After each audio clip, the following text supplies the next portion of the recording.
Welcome to this explainer.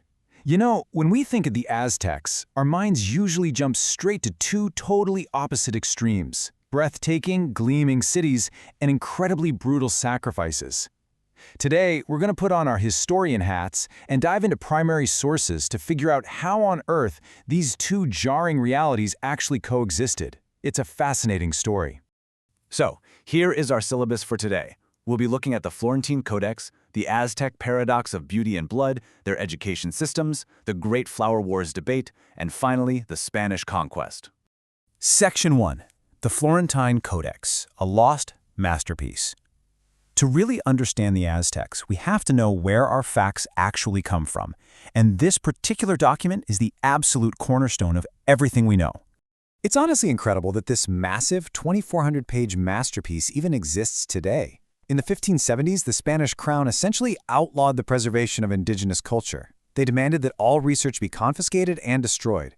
Yet against all odds, this manuscript was smuggled away. It sat totally hidden in Europe for centuries until it was miraculously rediscovered in a library in Florence, Italy, way later in 1793.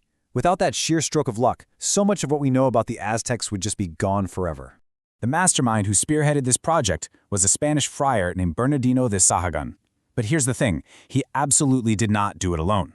Often called history's very first anthropologist, he used structured questionnaires and partnered directly with indigenous Nahua elders who actually remembered the old ways. The entire work was beautifully illustrated by native scribe painters called Cuāuhtlis, and it was written bilingually, side by side in Spanish and Nahuatl, the Aztec language. It's a remarkable inside look at a civilization, largely told by the native people themselves. Section 2. Beauty and Blood, the Aztec Paradox. Using the Codex as our guide, let's look at the wild contrast that completely stunned the arriving Spanish conquistadors. Picture this. The Spanish walk into a capital city that is just breathtaking. We're talking bustling markets, ingenious floating gardens called chinampas, and elegant canals that made the city look like a Mesoamerican Venice. But that highly sophisticated urban life was deeply intertwined with the bloody reality of sacrificial ceremonies. Right in the center of the city stood these massive twin temples dedicated to the gods of war and rain, where literal blood debts were paid. So how could such an elegant, advanced culture coexist with that level of visceral violence? Well, to wrap our heads around it, we really have to look through their eyes. To the Aztecs, human sacrifice wasn't considered savage murder, not at all. It was a sacred, non-negotiable cosmic duty to repay the gods who had sacrificed themselves first. They believed they lived in the era of the fifth sun. In their worldview, the universe was constantly teetering on the brink of total collapse, and human blood was the absolute requirement to keep the sun moving and the cosmos alive. It wasn't malice, you know? It was a desperate, sacred obligation. Section 3. Forging the Future, Aztec Education Systems. So how do you actually build a society that maintains that kind of intense cosmic balance?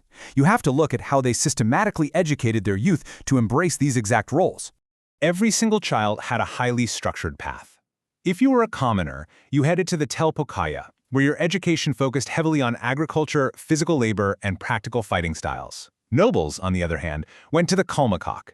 This was an academy attached to a temple run by high priests, and it focused on astronomy, religion, art, and elite warfare. But notice the overlap. Both systems rigorously prepared young men to take part in the military campaigns that kept the empire alive. And what's fascinating is that this was a strict meritocracy.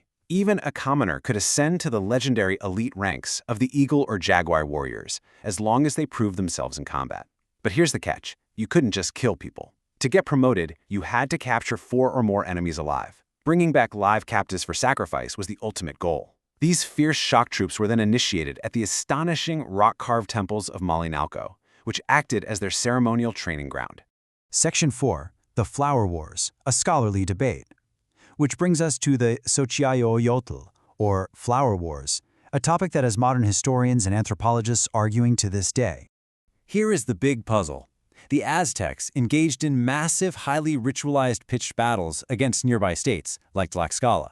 But they didn't actually seek total conquest. That leaves us with a huge question. Why fight them at all? Why pour resources into a deadly war if actually winning the territory isn't your primary objective? Well, if we look at the scholarship, the theories have really shifted over time. We've moved from older, more cynical explanations to a much more nuanced understanding.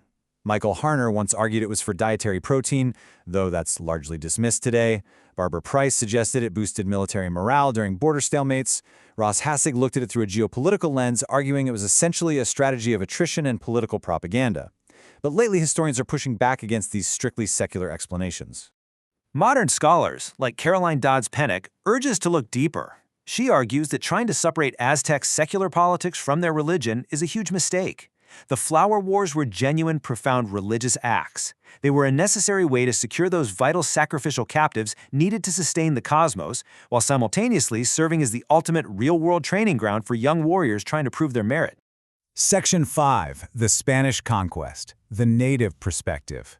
For our final piece today, let's examine the fall of the empire, but we're going to flip the script. Instead of the standard European narrative, let's look at the indigenous point of view captured right there in the Codex. The Aztec Empire's absolute dominance actually lasted less than 200 years. Founded in 1325, it came crashing down in 1521.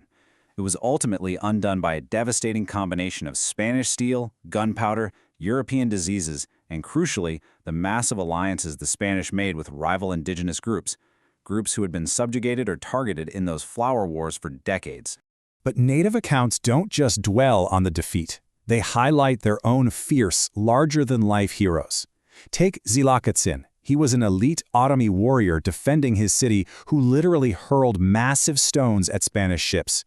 He would cleverly disguise himself to evade their targeted gunfire, and amazingly, he'd sometimes strip off his armor entirely, fighting totally unprotected just to intimidate the heavily armed Spanish with his sheer fearlessness.